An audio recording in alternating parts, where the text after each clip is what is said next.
আপনাদের ওটাকে মুখ, আপনাদের ওটাকে মুখ না ডাস্টবিন? আপনি আমার কথার মধ্যে কথা বলেন কেন? আপনি আমার কথার মধ্যে কথা বলেন কেন? আপনার ওটাকে আপনি আমার কথার মধ্যে কথা বলেন কেন? এই চুপ! আপনি কি আপনার কি এটা মুখ না ডাস্টবিন? আপনি কিছুক্ষণ আগে বলছেন, এইমাত্র বললেন যে বিএনপির আন্দোলন করার ক্ষমতা নাই, আবার কিছুক্ষণ আগে বললেন এই আন্দোলন নাকি পুরা বিএনপি করছে। আপনাদের মুখ না ডাস্টবিন বলেন? বিএনপি করে নাই, আন্দোলন করছে ছাত্র ছাত্রীরা। 16 তারিখ কেন ছাত্রলীগ? 16 তারিখ কেন হেলমেট লীগ, চাপাতি লীগ কেন 6 জন স্টুডেন্টকে হত্যা করলো?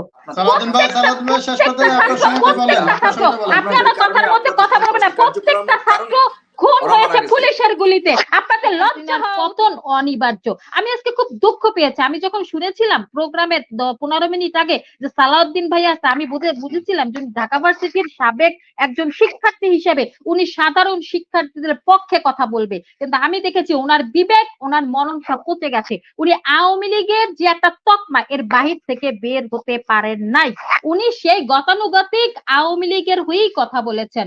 উনি আমরা সর্বোপরি যেটা বলতে চাই, এখন আর এই আন্দোলন বাংলাদেশের জামাত শিবির বা কোনো রাজনৈতিক নেতাকর্মীর আন্দোলন না। বাংলাদেশের এখন 18 কোটি জনগণের আন্দোলন। এই আন্দোলনকে আপনারা আর কোনো রাজনৈতিক তকমা দিতে পারবেন না। হেফাজতের আন্দোলনকে আপনারা জঙ্গি আন্দোলন বলেছেন, বিএনপির আন্দোলনকে আপনারা জঙ্গি আন্দোলন বলেছেন। 13-14 সালে যখন বিএনপি শান্তিপূর্ণ হরতাল করতেছিল, আপনারা একটার পর একটা বাসে আগুন দিয়ে তাদের সেই আন্দোলনকে আপনারা অন্য খাতে প্রবাহিত করেছেন, আগুন সন্ত্রাসী হিসেবে আখ্যা দিয়ে সেই আন্দোলনকে দমিয়ে দিয়েছেন। কিন্তু হেফাজতের আন্দোলনে আপনারা সেই গুলিস্তানে, সেই মতিঝিলে কোরআন শরীফে আগুন দিয়ে বিভিন্ন দোকান ভাঙচুর করে আপনারা সেই আন্দোলনটাকেও জঙ্গি আন্দোলনে আখ্যা দিয়েছেন। এবং এই ছাত্রদের কোঠা আন্দোলনেও সেই মিরপুর 10 নম্বরে আগুন দিয়েছে আপনাদের এমপিরা, যারা বাসের ব্যবসা করেন, মেট্রো রেল বন্ধ করার জন্য, বাসের যাত্রী হওয়ার জন্য আগুন দিয়েছে।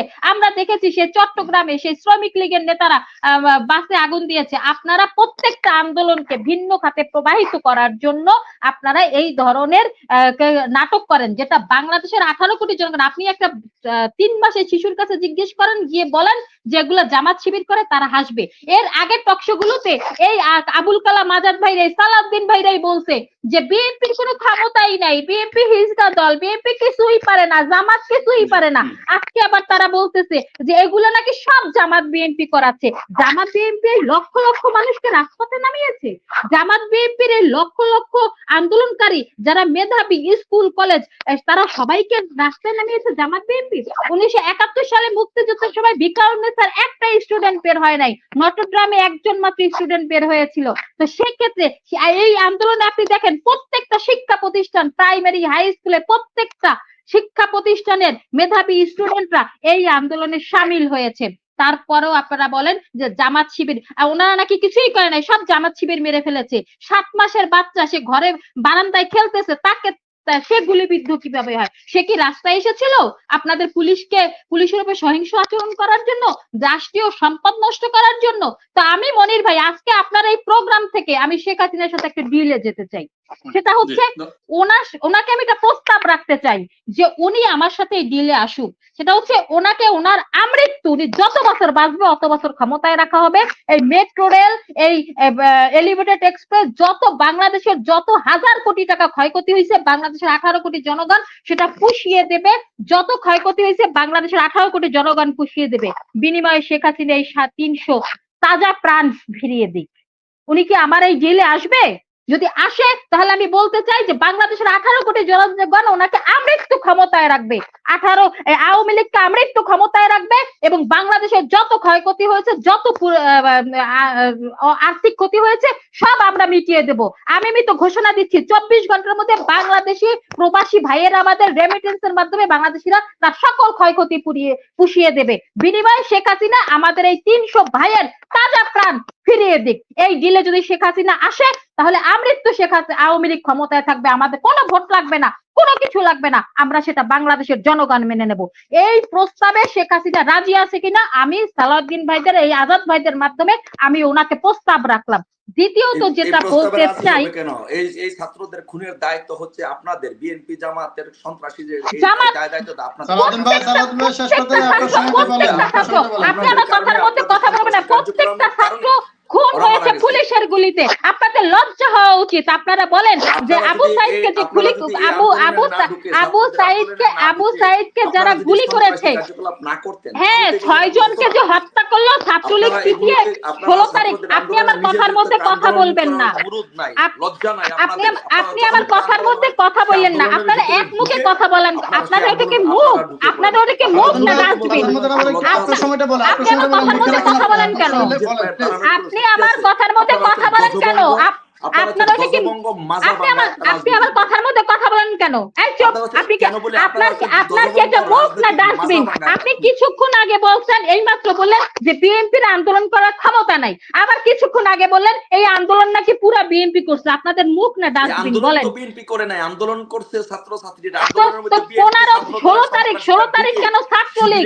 16 তারিখ কেন হেলমেট লীগ, চাপাতি লীগ কেন 6 জন স্টুডেন্টকে হত্যা করলো? 16 তারিখ কেন 6 জন স্টুডেন্টকে হত্যা করলো? 16 তারিখ আপনার লজ্জা থাকা উচিত। আপনি ঢাকা ভার্সিটির স্টুডেন্ট হয়ে সেই পটুয়াখালীর কুয়াকাটার একটা ইউনিয়নের ছাত্রলীগের নেতা এসে যখন ঢাকা ভার্সিটির নারী শিক্ষার্থীদেরকে লাঠি দিয়ে পেটায়, সেটা দেখো যখন আপনি ঢাকা ভার্সিটির স্টুডেন্ট হয়ে চুপ করে থাকেন, আপনার লজ্জা হওয়া উচিত। লজ্জা আমার হওয়া উচিত না, লজ্জা আপনার হওয়া উচিত। যাতে ইউনিয়ন ছাত্রলীগের সদস্য সে ঢাকা ভার্সিটির মধ্যে এসে নারী নেত্রীদেরকে পিটায়, হলুদ জার্সি পরা, যে ছবিটা সকল পত্রিকায় ভাইরাল হয়েছে, সে আপনাদের লজ্জা হওয়া উচিত। আপনাদের লজ্জা হওয়া উচিত। আপনাদের লজ্জা হওয়া উচিত। শেখ হাসিনা না ওবায়দুল কাদের বলছেন যে শ্রীলঙ্কা স্টাইলে নাকি গণভবন দখল করার চেষ্টা চলছে। আপনি ট্যাঙ্ক আর্মি নিয়ে আপনার গণভবনের সুরক্ষা দিলেন, কিন্তু আমার দেশের যে জনগণটা ঘরের বারান্দায় গুলিবিদ্ধ হলো, তার নিরাপত্তা কে দেবে? তার নিরাপত্তা কেন্দ্রে দেবে? বাংলাদেশের জনগণের ট্যাক্সের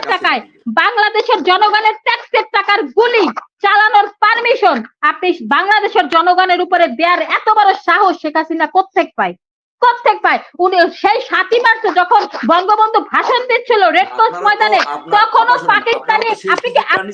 আপনি বেয়াদবি করেন কেন? আমি আপনার সময় কোনো কথা বলেছি?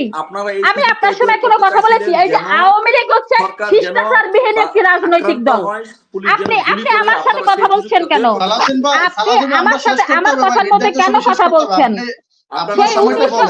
আমি বলি আপনার সময় কথা বললেন, তখন ঘুমাইয়েন না, তখন কথা বললেন। লিখে রাখেন, কলম দিয়ে লিখে রাখেন।